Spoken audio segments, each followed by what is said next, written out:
Mesdames, Mesdemoiselles et Messieurs, bonjour, chers Ivoiriens, bonjour. Ce matin, je reviens encore vers mes frères Ivoiriens et tous les Africains. Hier, j'ai parlé avec vous, je vous ai donné un numéro sur lequel vous allez appeler tous les Ivoiriens, qu'ils soient en Côte d'Ivoire qu'en France. Je tiens toujours, il faut que dès ce matin, nous commençons déjà à occuper cette ligne-là.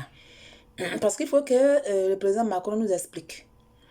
Je vous informe que cette guerre-là que le président Ouattara nous a déclarée, elle n'est pas une petite guerre. Nous la voyons comme ça, mais ce n'est pas une petite guerre. Pendant que nous sommes en train ils sont en train de nous distraire d'un côté, Alassane Draman Ouattara a déployé des milices, des miliciens, mais ce ne sont pas n'importe lesquels. Il a déployé des terroristes dans des villes de la Côte d'Ivoire, dans des villages, pour exterminer le peuple ivoirien. Je vous le dis aujourd'hui. Parce qu'en 2002, quand vous vous souvenez très bien, avant que la situation n'arrive, et que nous autres, une partie des Ivoiriens soyons des victimes, il y avait un corps habillé burkinabé qui a dit sur les réseaux que le président Blaise Compaoré, ensemble avec, en train de préparer une rébellion au Burkina Faso.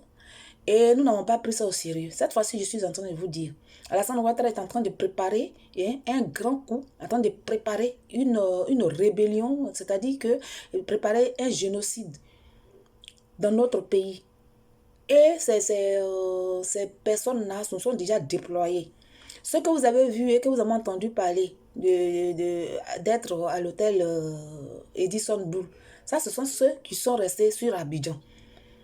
Alassane est en train de former des jeunes Ivoiriens, les jeunes miliciens, les jeunes étrangers qu'il a fait venir de la CEDEAO pour pouvoir égorger, tuer la population. Il y aura de la désolation. Je vous interpelle parce que quand j'ai vu cette...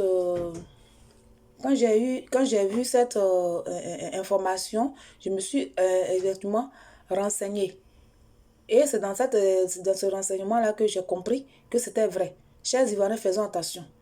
Suivons-nous les uns les autres, s'il vous plaît. Nous avons nos familles au pays. Nous avons nos familles, nos parents en Côte d'Ivoire.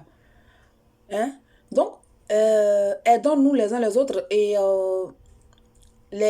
nos frères d'âme. Nos frères d'âme. Ralliez-vous à la transition. Ralliez-vous à son excellence, M. Henri Konan Bédié. C'est lui aujourd'hui notre nouveau président de la République. Nous ne reconnaissons plus Alassane Draman Ouattara comme président. Notre nouveau président de la République de Côte d'Ivoire s'appelle M.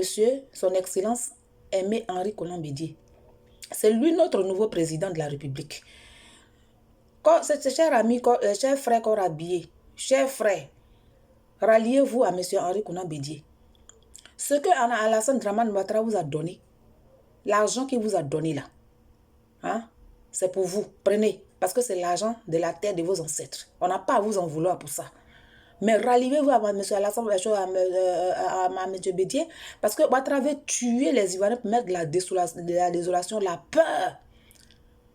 Ce qui me fait rire, mais ce qui me fait pleurer, c'est que parmi les gens qui veut éliminer, il y a des gens de son gouvernement. C'est-à-dire que les gens qu'il a choisis pour éliminer, ceux qui sont en train de parler là, hein, comment il s'appelle là, Adjoumani, gros porc, qui parle tout le temps en train de défendre, parce qu'il mange avec les deux mains, il oublie que la nourriture empoisonnée là, il y a quelque chose de maléfique dedans là. Ils sont parmi les gens qu'Alassane effectivement va éliminer. Il y a chose, comment il s'appelle, le petit bavard guinéen, petit peul guinéen là. Il est dedans. Il y a Ahmed Bakayoko.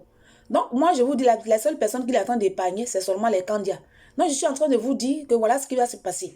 Donc, très chers frères, dames, il est temps que vous mettez ensemble, ne négligez pas cette information. Voilà, c'est ce que je voulais dire. Donc, je vous ai déjà donné hier le numéro téléphonique de Macron. Nous allons occuper cette ligne ce matin. Je me suis apprêtée comme ça, c'est pour aller à mon siège pour commencer. Déjà, nous avons commencé, nous, les membres de notre bureau. Nous allons commencer déjà. Donc, ceux qui sont en France, c'est le 01 42 92 81 00. Et ceux qui sont sur la Côte d'Ivoire, vous appelez plus 0033 0033 et vous commencez à partir de 1, 48, et 1, 42, 92, 81, 00. En Côte d'Ivoire, 0033, 1, vous ne mettez pas 0, hein, vous mettez 1, 42, 92, 81, 00. Vous appelez, il faut qu'on occupe toute la ligne. Voilà, c'est ce que j'ai voulu dire. Donc, faisons très attention. Voilà ce qu'Alassane Ouattara est en train de préparer dans notre pays. Donc, ne pensez pas que si nous a déclaré la guerre, c'est maintenant que nous allons commencer. Il s'est pas apprêté déjà. Il s'est apprêté. Ce sont des gens qui vont tuer avec des armes lourdes et tout. Donc, nos frères armes, mettez-vous ensemble. Commandant à Palo, tu es un frère, comment on appelle, Senfo. Tu es mon frère. Écoute bien ce que je suis en train de te dire. Ne mets pas ton pays dans la désolation. Chers Ivoiriens, levons-nous et commençons déjà à appeler Macron pour qu'il essaie de désamorcer la bombe. Parce qu'il va le faire dans le plus secret. Commencer à couper les choses, les réseaux sociaux et commencer à tuer les enfants, les Ivoiriens dans le secret. Je suis en train de vous dire ça parce que je me suis effectivement renseignée et quand je me suis renseignée, j'ai vu que c'était vrai. Donc voici l'information que je vous passe. Voilà. C'est moi-même qui ai parlé, ce n'est pas quelqu'un d'autre.